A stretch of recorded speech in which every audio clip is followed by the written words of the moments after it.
But we're so thrilled to have you joining us here in Cleveland. I know you're here for an event for the International Women's Air and Space Museum. When you hear International Women's Air and Space Museum as a woman who is in, NASA right now, that has to kind of stoke a little feeling every now and then. Oh, it's very exciting. I believe this is the only museum that's dedicated to women that are in space. So I'm super excited to be here. Yeah, well, I know they have a great crowd that's coming tonight to see you. NASA Johnson Space Center plays obviously a very critical role in human space flight. Can you just give us an overview of some of the responsibilities that Johnson has? Oh, wow. Yeah, so, we consider ourselves to be the hub of human space exploration.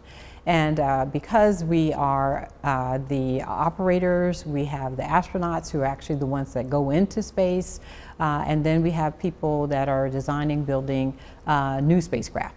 So right now today with the International Space Station, which is a platform that orbits the Earth every day, 24 hours a day, we have our astronauts on board. It's called International because we have partners from all around the world that not only send their astronauts, but they also have their own elements and their own science and technology that they do on board. So we have responsibility for managing and also operating that space station. We work with partners all around the world on controlling it and sending data. We have commercial partners like SpaceX and Northrop Grumman that send our resupply of cargo and additional science, etc., to the space station. As well as now we have SpaceX that sends our astronauts, and with Boeing we had a flight test, and so now we're going to have another one so that we can have two providers of crew transportation, as well as then our international partners also doing that as well. And we have responsibility for that until 2030. So the International Space Station has been approved by Congress to continue until 2030. It's in law. And so we know that we want to continue to have this platform or a platform. And so now we've been working with commercial providers that want to have their own follow-on space stations. So we're working with them, they're designing, and we're helping them with their plans for those follow-on space stations. We expect that those will come around between 2029, so that we can have an overlap. We'll be able to transfer all the science and things that we've been doing on the International Space Station to these commercial space stations. So that's very exciting. All the while we're doing things in what we call low Earth orbit, so that's the International Space Station, circling the Earth, 250 miles above, every day, all day long, to doing deeper space exploration. So we've been working on our Artemis program. And under Artemis, we'll be going to the moon and then on to Mars. And it's just a fabulous time to be working in space, especially in human space exploration, because we'll have our astronauts, they'll be going to low Earth orbit, they'll be going to the moon, and then eventually on to Mars. And so do you want me to describe the Artemis program? We actually follow the Artemis program here in Cleveland because we have NASA Glenn Research Center here, which was such a critical part of the design and getting things kind of put together in order to make this mission happen. As far as NASA Johnson and the ISS, of course, Sunita Williams is on the ISS right now. She was born about 20 miles east of here, not even 20 miles, in a little town called Euclid. And we're very savvy to hearing people going up, people coming down, people going up, people coming down. And I think for a while now, people have just kind of taken it for granted. Artemis helped to spark some more interest, new, bigger, greater things, but there are some challenges that come along with all of this, of course. There's a lot of financial challenges and whatnot. In your position as a center director in NASA, where do you kind of see things going in the future as far as these giant programs, and why are they so important that we invest now? So, one of the things that we've been doing is working with our international partners. We've been working with what we call commercial space companies. So those are people that are investing their own dollars because they have a business case. So, building this space economy. And that will allow us to take the government dollars that we get and expand those. so that we can continue to do things in low Earth orbit, as well as then go on to the moon and Mars.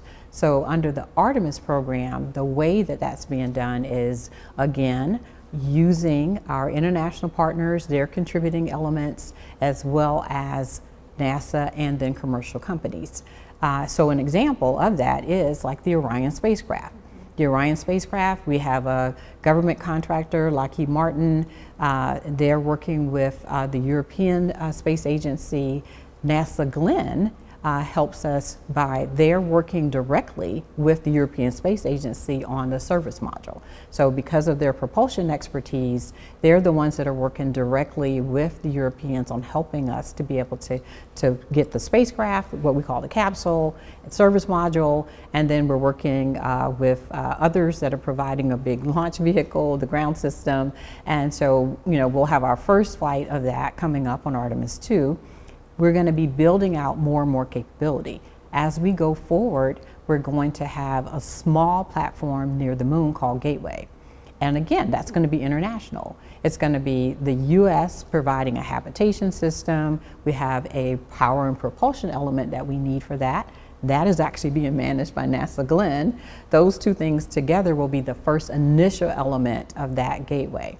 But the internationals, they're building a science module. They're building science platforms. There are commercial elements that are being developed to be a part of that as well. And then when we go to the surface, we're going to then have commercial companies. SpaceX has been working on a huge vehicle called Starship. And so that's going to be our first demonstration of a landing capability. Blue Origin is building theirs. So it's taking all of these things together, and it allows us to be able to actually get, the end goal is for us to have a sustainable presence on the moon. But we don't have enough dollars within our government accounts to be able to do that. And so we can leverage by working with others to make all of those things happen. And I do see that as the future. Why do you think it's so important? Oh, I think it's so important because of the scientific discoveries that we have, and then also from our working together in a peaceful purpose in outer space. But the scientific discoveries that we're making right now today on the International Space Station, I was just sharing with someone, I have the pleasure of been working on what we call our cancer moonshot. And so that's taking all of the things that we have and working together on reducing cancer by 50% within the next 5 to 10 years. Well, how can you do that? Well, we use the International Space Station right now today for development of new drugs. We have drug therapies that are being worked on. One of the ones that is just, I find very fascinating, is being able, right now today you have to have infusions to be able to have chemo. There's a company that has, they have an experiment. They're learning how to actually develop their infusion technology such that they don't have to have that long process to be able to actually just give a shot. And so taking that platform and learning more and more about it. But when we get to the surface of the moon, there are companies that are looking at, how do I mine the surface of the moon? How do I find these rare elements and things that I can actually find on the moon that I don't have on Earth? What are the things about the moon's surface that are materials that we don't have on Earth that we can actually use and make rare elements of? So those are the kinds of things. There's companies that are already, have their designs for their mining and things that they're going to do on the surface of the moon. I think it's important because when you think about the discoveries that we have from Apollo, some of them were about the science and learning about our own solar system. And then some of them were the technologies that were spin-offs from actually going and sharing those back, and the number of patents and things that we have from that. So I think it's important for us to continue to explore. So you're now Center Director for 2 years? 3 years. 3 years. And when did you get bit by the engineering bug? What's your background in this? Oh my gosh. So I grew up in a small town in South Carolina. There was not a lot of technology. High school, there wasn't mini camps or any of that kind of stuff that I got to do. But I did get exposed to science in my classes. And then one Christmas, my brother got a chemistry set. And I was his apprentice, and I got to do experiments with him, and it just got me like very excited about science in general. And so I went off to college. I did not know what engineering was until I went to Clemson University, and I learned about being an engineer. And I started, and I just found it was just something that I really liked. I liked analyzing things, figuring things out my whole life, and so I now get to do that, being curious about, what is out there in the universe and how do you get to from where we are today to going further and further into the solar system. I got that bug and I have never stopped. I've had wonderful opportunities at NASA. I started as a project engineer working on little small payloads, helping external PIs be able to figure out how to fly things in space. I have a master's in bioengineering, so doing experiments on astronauts, understanding how microgravity impacts the body. So using the space shuttle originally, because I started in the shuttle era, for those experiments, and getting more and more responsibility, eventually managing shuttle missions that built the International Space Station. And so that platform has been off the planet, and we've had our astronauts on board. We're coming up on our 24th anniversary of having people continuously living off this planet. That's incredible. So what does your brother do? My brother's a chemical engineer. So the apprentice, yes. Every now and then it worked out, certainly. Are you in chemical engineering yourself? Bioengineering. Bioengineering, yeah. Okay. So not a shabby family to be from as far as science backgrounds go, for sure. What was it like to kind of work your way up through the ranks within NASA? I will say I had great mentors. When I got to NASA's Johnson Space Center, right away I had someone that I was assigned to that had been there, and he showed me the ropes. He taught me everything that he knew because he wanted me to be a good engineer. And to this day, I'm very grateful for that. And so, I had the opportunity to learn. As I said, I've always been curious. So, peppering him with questions and learning all of the things about how to fly things into space and what's going to happen and all the testing that needs to happen. And so having, that as a good foundation. And then as I moved, up the ranks myself, I mentor and I give back because I know what it meant for me in my career to be able to have someone that I could ask questions and they would always answer. I tell people that, being a woman at NASA, especially back in the day, there weren't very many of us. And it was a great kind of an equalizer because, problems don't care if you have a skirt or pants, right? They just need to be solved. And so I really enjoyed my career at NASA. As a woman and a woman of color in NASA, in these high sciences and whatnot, how important do you think representation is? Oh, I think it's very important. Like I said, I was fortunate that, I had a big brother that, helped me to continue my passion and know that I had the abilities to be able to do things. I know that maybe if I didn't have someone that I could look up to, that I could, know that if he could do it, then I could do it. Maybe I would not have, felt like, oh, I could go do these things. I moved to Houston from Washington, D.C., and when I moved, further south, my friends were like, oh my gosh, that's so far away. And I was like, oh, but, I want to go. I want to learn. If I only just want to stay where I am, I'm never going to learn things. And so I think just having others that that have done it allows you to know that you could do it too. Well, the astronauts, of course, are all based out at Johnson too, which, the blue suits, you show up in a blue suit, it's kind of a big deal, right? It's kind of the neat thing. What do you think about the current astronaut corps that we have which is growing, thankfully, because there are some exciting projects that are in the pipeline.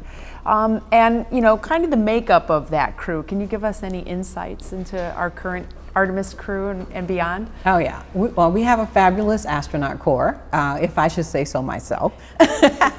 But you know, our astronauts, you know, they have various backgrounds, lots of different degrees. We have doctors, we have scientists, you know, and so it makes for a really good mix because we have been really working hard to make sure that our astronaut corps reflects the American people.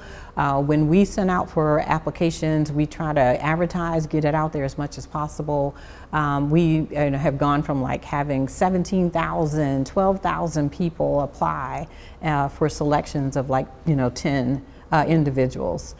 So it does take a lot to go from, you know, 17,000 applications and going through that process to get down to those final 10. But we just graduated another class recently. In that particular class, you know, we had people that had, you know, been Olympic cyclists to, you know, just various things that people do. And so I always try to tell young folks, don't like think of one thing, right? Just find what you're passionate about and go out and do it and be the best at it, and opportunities will come along.